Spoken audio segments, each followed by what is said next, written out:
since you sent Brock Lesnar into retirement. How has the layoff been for you, both mentally and physically? Well, it's been 13 months indeed. The layoff itself was not that bad because, of course, I had stuff on my mind for stuff to clear with the commission.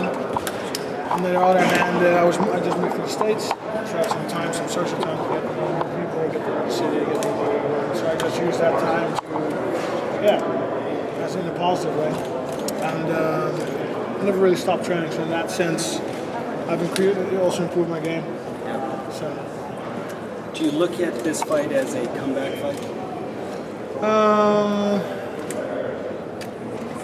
I think everybody sees it that way. For me, it's just the soonest available opportunity to fight. And again, I've used my time off in the best way possible. I made it more simple.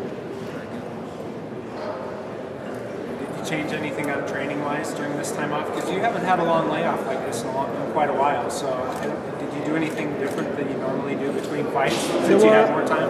There were a lot of new things I wanted to try. When you have fight preparation, you're usually focused on your opponent and you're focused on the strength and conditioning part. And now, obviously, because you're going to the gym without that clear instruction, you can just do whatever you want. So many times I just went to the gym and had fun. You just experiment, you play around, new techniques come up. So that was basically that was in the beginning. And this camp was a long one. I trained for 6 months because I was expecting maybe to fight at the New Year's Eve show. So, and my camps are always long. I just want to be absolutely sure that everything is good. Did you feel like you got to expand your skill set a little bit, work on those new techniques, and maybe refine some things that you just didn't have time before? Definitely, yes. Junior Dos Santos obviously is not the champion anymore, but he's somebody with whom you were scheduled to have a fight and who obviously felt like he wanted to fight you. It seemed like you guys wanted that. Do you have any interest in facing, Cain Velasquez, or do you? Junior did not want to fight me because I wanted to make that fight happen. I tried to make the fight happen. I did my best. Even Dana White wanted that fight happen, and I think the whole world wanted to see that fight. The fight didn't happen because he chose to fight Cain Velasquez for December 29th. He declined to fight me. So is that a fight that you still want, though, with Junior, just to settle the score, or would you rather just move ahead and fight Cain? It's going to be up to the UFC to decide ultimately who's going to be. If it's up to me, I want to fight the champion. I want to get that belt. I think it belongs to me. I think I'm the best fighter. And Junior Dos Santos, I will face him soon. And obviously, I don't want to discredit Antonio Bigfoot Silva because you have to get past him first. What do you see as his biggest strength against you? He's a big guy. He's a strong guy. Other than that, shouldn't be too much of a problem. Do you look at him as a speed bump on your quest to the UFC belt? Well, I mean, it is a person. I mean, obviously he's got a game plan. He's trained hard, but I know what I do to my sparring partners. I know what I'm capable of. Shouldn't be too much of a problem. Do you feel with the victory over Bigfoot that you should get the next UFC heavyweight title shot? I think so. Has Dana or the UFC mentioned that to you? Well, there's been some talk of they offered me the title fight straight away, but that meant I had to wait another.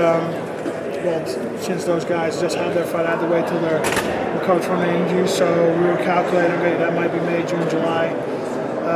Of course, I don't want to wait that long for a new fight because that would mean I would have a 17, 18 play. So we threw some names around with Silva. I said yes, and that's how this fight came about. What do you make of Daniel Cormier? He took your spot in the Strikeforce tournament and went on to win it. He's making his mark already, and he's going to fight Frank Mir. Do you think Daniel is somebody that you could face in the future, and how do you feel about that? Yeah, of course. I mean, he's done great in the Strikeforce tournament. He's now coming to UFC, so why not? Is there any sadness on your part that you didn't get to finish up in the tournament? Well, I don't feel sad if things are out of my control. I learn from them. I adapt. Try to make things better the next time. Try to make better choices. That I exited the Strikeforce tournament was not my choice. It's beyond my control, so I can't feel sorry. Alistair, Bigfoot trained with your current team, the Black Zillions, and then departed when you arrived. What were your thoughts about that? Why do you think he left? I don't know. I know he made a mistake because it's a very fine team. We have an excellent management, very capable management. We have an excellent training facility. So I think it's his bad for leaving. Do you think you ran him off? I think so. Interesting. But on the other hand, I mean, if we would still be there, we'd be training buddies. So I don't know. And to be honest, I don't really care. I mean, if you want to train me, fine. If you don't want to train me, also fine. In your Reem documentary, which by the way I enjoy very much, they're very well shot. You talk about having to bring in big guys because nobody in the camp could work with you really. How much were you able though to work with Rashad and Vitor at all? And if not, who were those big guys that you brought in? Well, I didn't work with Rashad that much. I didn't work with Vitor that much because they're very different than Bigfoot, obviously. We brought in, I think, 10 guys, all 265. A bunch of them were taller than me. A bunch of them were bigger than me. Some were smaller. So all sorts of guys. And then obviously we still had a couple of heavyweights and light heavyweights training at the Black Zillions already, which we put in that group as well. So I had my own little heavyweight crew which I trained. And where do you find these guys? Well, a little bit from everywhere. I mean, we got Rico from the K-1 from Europe. We got a couple of guys from Europe. Obviously, my career is a long one. Sure, you make contacts, you stay in touch, and whenever I have a fight or they have a fight, you help each other out. Did you work with Tyrone Spong at least? I mean, you've defeated him before in K1, and he's part of that team. Yes, we worked together. Can you kick his butt still? So where do you feel you have the biggest advantage going into this fight against Bigfoot? I think I'm a better fighter. Better stand-up, better ground, better wrestling, better jiu-jitsu. I think I'm faster, a lot faster. I think I'm stronger. I think I have more experience. I think I'm more clever in adapting game plans. I'm just better. I know it said that from Silva if he wins against Bigfoot, he can get the title shot. Would you face him again? Like, how do you see it? Of course, why not? I'm here to fight. I love to fight. I want to fight the best guys in the world. That's why I'm in the UFC. So anybody who they put in front of me, be more than happy to show them what I got. What do you think another Holland talents? They will come to UFC one day, or what do you think about that? What was the question? About all the Holland. The Dutch talent. The Dutch talent. What I think about the Dutch talent? Will there be more coming to the UFC? Well, that's a good question. I have nobody in my mind who's going to enter soon. There's some other guys who will come in the next couple of years, but nobody from Holland that I know of. But maybe, you never know. Maybe there's some hidden talent that nobody knows about. How do you think about that? Because you are a very talented fighter. So, what can we expect like a fan? From who? From me? Yeah, because you are Holland. Dutch, yeah. From Holland. Sorry, you are Dutch. So we are expecting a lot of you. Who's we? Where are you from? The fans, Mexico. So we want to know about another talents and another country's talents. So I would like to know what do you feel to be an ambassador of Holland or Netherlands? Well, since I'm not living there anymore, I just moved to the States, and I think I'm not going to go back because I'm just loving the life in southern Florida. I think I wouldn't be that good for that position, being an ambassador for Holland. I wouldn't be that guy.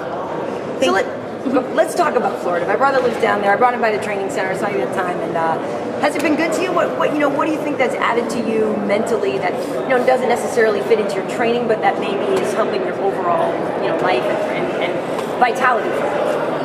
The weather. I mean, in Holland, I remember I was there like 6 weeks ago, and it's just cold. You don't want to get out of bed. You don't want to leave your house. And in Miami, you just wake up, open the curtains, just get energy. Go to the gym and a smile.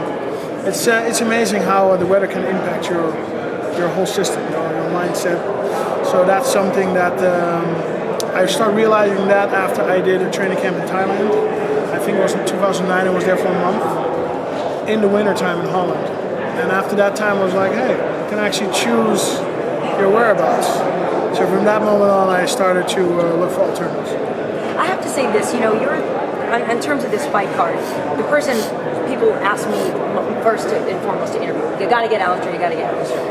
How does that play to you that you have sort of equal parts huge fans and equal parts detractors who are probably never going to get past, your suspension and that sort of thing?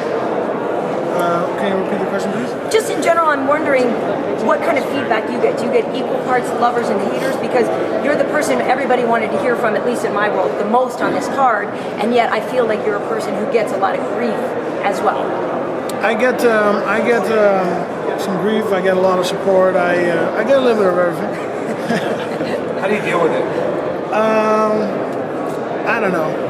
The thing is, maybe a little bit of a bad thing to say, but a lion doesn't bother about the opinion of sheep, and that's a little bit downgrading in that sentence. But I've chose my career not for other people. I chose my career because I am who I am. I'm a fighter. I've always been a fighter. I remember when I was 7-8 years, I watched WWF. Hulk Hogan was like, oh my God, and I was imitating it in the sand playground on the beach or whatever. So it's just in me. It's just in my blood. And of course, along the way, some people will like it, some people won't like it. You'll have enemies. You beat some guy. Obviously, his fans are not gonna like you. Some of them might be, but a lot of them won't. And that's just the way it is. But I chose this profession for me because this is me. This is what I like to do. And next to that, I got bills to pay. Alistair, so many fans were excited when you came over to the UFC and you got one fight in, and then you had the 9-month suspension. Do you feel that you have something to prove to the fans in this fight?